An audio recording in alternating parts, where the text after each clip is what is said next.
Hello, today we will be discussing question number 2 for the presentation for juvenile delinquency. Question number 2 discusses juveniles with criminal parents and siblings are more likely to engage in delinquency. So we're going to be talking about some theories on delinquency, and we're going to discuss why these may tie into the reason behind the juveniles that are exposed to crime being more susceptible to doing it, especially if it's the exposure is coming from their family. So according to our text, juvenile delinquency causes and control by Agnew and Brzezina, juveniles with criminal parents and siblings are, in fact, more likely to engage in delinquency, which is interesting because I did not fully agree with that, as I did come from a family of some criminals. I did have my mistakes because I did get in trouble a couple of times, but if anything, it deterred me from wanting to end up in the situations they were in. And I had a little taste of, I was like, this isn't what I want. Either way, you can see it did actually push me into delinquency, but my reflection on the whole situation is what got me out of it. So I do see how it can make one more susceptible, but I also see how it can make you want to make a change.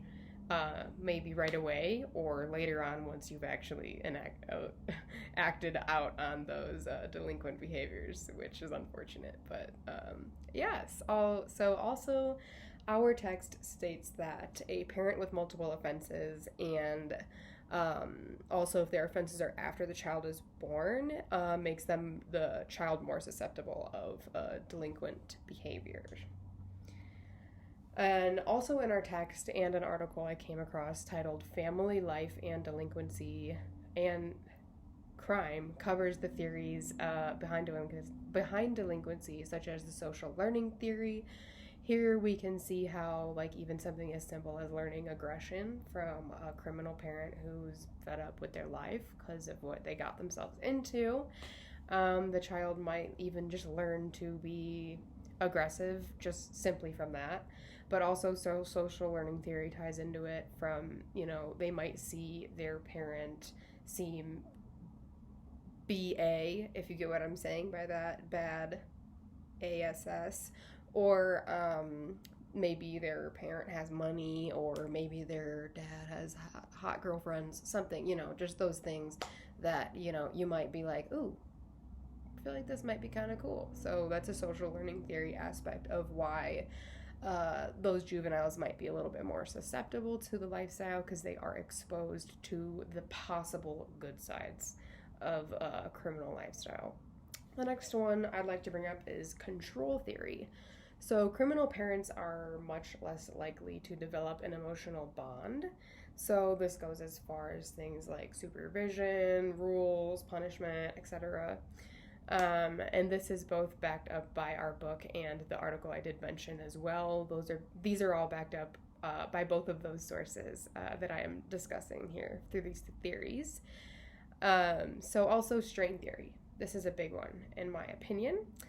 Strain theory, criminal parents are more likely to neglect or abuse or lack the skills to parent in a way that avoids delinquency. So this causes the strain of the child of possibly not having a loving home environment, a good home environment. Maybe they don't have a lot of money because their parents are criminals. They might not have a lot of money. They might not be able to get a good job if they did something bad enough. It also can make the child feel like they're at a lack of like the proper parenting that they might deserve or see their friends receiving. So that strain can really that can be a big strain, and strain theory suggests that strains can cause you to act in delinquent ways. The next theory I'd like to discuss is labeling theory. So this one is also a really big one to discuss in my opinion, because to be labeled as bad due to your parents' mistakes can cause delinquency, because I feel like that even ties back into strain theory. Like, you have this strain of being labeled a bad kid because your dad did bad stuff, and then so did you, and it's almost like expected of you. It's the labeling theory. It's expected of me. Of course I'm going to go do it. Sure, I'm going to live up to that. Watch me. It's that kind of attitude. So that's a big risk for them as well, which is unfortunate. And then as far as siblings go, the relationship is usually quite a bit different. So the siblings can become models of delinquencies. So things like exposing each other to the reinforcements of doing crime and the favoring of the crime, like getting money or just feeling more connected to criminal behavior because you are like, what's a good word? Like almost an anarchist of doing the right stuff. But, money, drugs, girls, the freedom, it might seem really exciting. So there's that. And siblings can expose you to that because you're closer and you get to see the fun side of it. Because when your parents aren't going to try to show you the fun side of the bad things that they do. But your siblings, they might show you and they might want you to join in. An interesting fact I wanted to bring up that I saw in an article that I came across through my research. The article is titled "The Relationship Between Parenting and Delinquency." It's a meta-analysis. So general control, high expectations, extensive rules are all also significantly related to delinquency. So this is like the whole other end of the spectrum of parenting. So this is not like criminals as parents. This is the whole other end of the spectrum. This is the parents who don't let their kids do anything. They have way too much control. They are rude to them. High expectations, general control, which we've discussed in this class. That is from our textbook as well.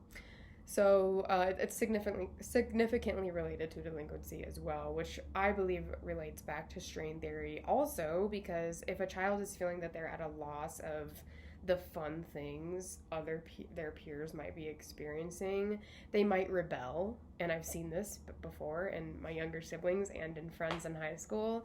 So they're a bit looser in. So some people are a bit looser in parenting style, and some people are much tighter in parenting style. And I just wanted to bring up the idea that both sides of this could cause delinquency, but we are focusing on the criminal parents in this one. But I did just want to throw that in there just so that we're aware of it. So here we can see that there are ways to cause delinquency which are more than just being a criminal parent. Though criminal parents and siblings are a huge propeller for delinquency, it can also be an other way that we have to recognize it could also cause the opposite, which is another little point I wanted to bring up. So according to the article, the development of delinquency, the exposure to the downsides of being a criminal can also deter the juvenile from the lifestyle that they're exposed to. And that's obviously if they're exposed to the downsides of it, that's for sure. But it can clearly go both ways, but obviously it does seem to go more one way than the other. Like, people exposed to criminal parents and siblings do end up doing more crime, according to our textbook. But like I said, I did just want to point this stuff out.